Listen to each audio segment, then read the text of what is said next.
विद्यार्थियों, आप सीटेट का फर्स्ट पेपर दे आए होंगे सेकंड शिफ्ट का।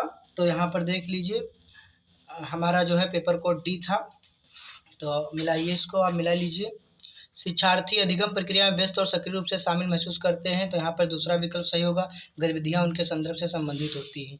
दूसरा प्रश्न है, शिक्षकों को कक्षा में प्रभावी संज्ञान सुनिश्चित करने के लिए बच्चों को संवेगात्मक सहारा देना चाहिए। ये वाला सही है, ए आर दोनों सही, सही व्याख्या करता है। तीसरा प्रश्न है, आमतौर पर सीखने की क्षमता कठिनाई वाला। तीसरा विकल्प से अपनी भावनाओं को नियंत्रित करने में समस्या होती है। चौथे का मिला लीजिए। चौथा निम्न कौन कथन प्रगतिशील शिक्षक भूमिका का सबसे अच्छा वर्णन करता है। शिक्षक सुविधा प्रदाता के रूप में कार्य करते हैं। पांचवा प्रश्न, प्रतिभाशाली बच्चों के संदर्भ में निम्नलिखित में से कौन सा सही। प्रतिभाशाली बच्चे निश्चित रूप से शैक्षणिक, सामाजिक और भावनात्मक सभी क्षेत्रों में उत्कृष्टता प्रदान करते हैं, मतलब प्राप्त करते हैं। छठा प्रश्न है, जीन पियाजे के अनुसार कौन सी क्षमताएं पूर्व संक्रियात्मक अवस्था की। प्रतीकात्मक खेल और जीववाद, सिंबॉलिक प्ले एंड एनेमिज्म। सातवां प्रश्न है, आलोचनात्मक सोच वाले प्रश्न पूछने का प्राथमिक उद्देश्य क्या है। उच्च स्तरीय सोच और समस्या समाधान कौशल को बढ़ावा देना। यहाँ पे आठवां प्रश्न मिला लीजिए, आनुवंशिकता पूरी तरह से एक ही व्यक्ति की, तो ये सेक्स मतलब बायोलॉजिकल यहाँ पर फैक्टर होगा। 9 नंबर है, बच्चों की लंबाई और वजन में वृद्धि किसका उदाहरण है। मात्रात्मक परिवर्तन। 10 नंबर, लेवागोस्की के अनुसार बच्चे अपने स्वयं के व्यवहार को किस प्रकार नियमित करते हैं। आत्मवाक्य प्रयोग द्वारा।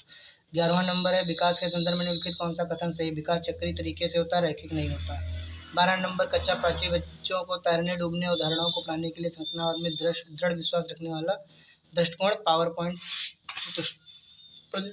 प्रेजेंटेशन। विभिन्न जेंडर के व्यवहार के बारे में पूर्व कल्पित सामान्यीकरण, जेंडर रूढ़वादिता कहलाती है। 14 नंबर, एक समावेशी कक्षा से बच्चों की कक्षा की गतिविधि तक पहुंच और कक्षा की क्रिया में शामिल है। 15 नंबर, लेवागोस्की के सिद्धांत के अनुसार छात्रों के सीखने के अनुभव को बेहतर बनाने के लिए निम्नलिखित से कौन सा एक आनुवंशिक दृष्टिकोण। छात्रों के वर्तमान स्तर पर आधारित उनको उचित समर्थन और मार्गदर्शन के साथ काम प्रदान करना। 16 नंबर प्रश्न है, हेंज की दुविधा को पेश किए जाने पर अरुणिमा तर्क देती है, कानून इन परिस्थितियों के लिए स्थापित नहीं किया गया था।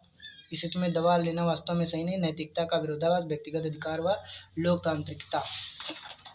यहाँ पे 17 नंबर प्रश्न मिला लीजिए।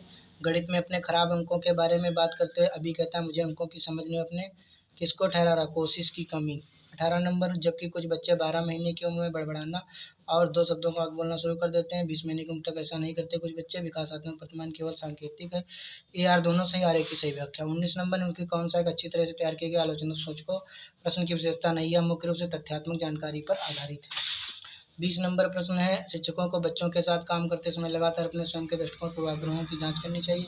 समस्या समाधान प्रक्रिया कार्यात्मक शिक्षा से बाधित, ये सही लेकिन आर गलत है। 21 नंबर, विविध सांस्कृतिक पृष्ठभूमि से छात्रों की जरूरतों को पूरा करने के लिए कक्षा शिक्षण को सांस्कृतिक रूप से उत्तरदायी होना चाहिए। कक्षा में क्षमता केवल मानकीकृत, ये सही है, आर गलत है, मानकीकृत आ गया। 22 नंबर, हावर्ड गार्डन की दी गई बुद्धि अवधारणा निहितार्थ है कि अलग अलग आयामों में लोगों की अलग अलग योग्यताएं होती हैं। यहाँ पे 23 नंबर प्रश्न है, निम्नलिखित में से कौन सी सार्थक सीखने के लिए प्रभावी स्मृति तकनीक नहीं रटने व दोहराव की। 24 नंबर प्रश्न, सांकेतिक में से अवधारणा के निरूपण का कौन सा क्रम बच्चों की संज्ञानात्मक क्षमताओं के उत्तरोत्तर विकास के अनुक्रमिक संकेत आधारित, छवि आधारित, क्रिया आधारित। 25 नंबर प्रश्न, शिक्षकों को कक्षा में प्रश्न पूछने पर ध्यान देना चाहिए, निर्देश देने के बजाय उन्हें प्रश्न पूछने पर प्रोत्साहित करना चाहिए। बाल केंद्रित शिक्षा शास्त्र अर्थ है कक्षा में छात्रों की आवाज को महत्व देना, तो ए आर दोनों सही, ए आर की सही व्याख्या है। 26 नंबर, जागृत को पता चल गया उसका कुत्ता राष्ट्रीय गोल्डन रिट्रीवर है, तो इसमें समायोजन होगा, सिमुलेशन। 27 नंबर, ऐसे बच्चे जिन्होंने बहुत कम उम्र में, ये वाला प्रश्न है, संवेदनशील अवधि। 28 नंबर, दोहरावा बारंबार किए जाने वाला व्यवहार किसकी विशिष्ट पहचान है, स्वलीन क्रम विकार की। 29 नंबर, निम्नलिखित में से कौन सा निरंतर व्यापक मूल्यांकन का समर्थन करेगा, वृद्धि और अधिगम प्रगति पोर्टफोलियो।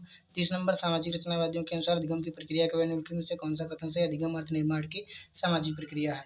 तो अगले वीडियो में हम लोग जो है मैथ का पोर्शन सॉल्व करेंगे, फिर ईवीएस का। आप लोग हमारे चैनल पर जुड़े रहें, धन्यवाद। नहीं तो वीडियो काफ़ी लंबा हो जाएगा।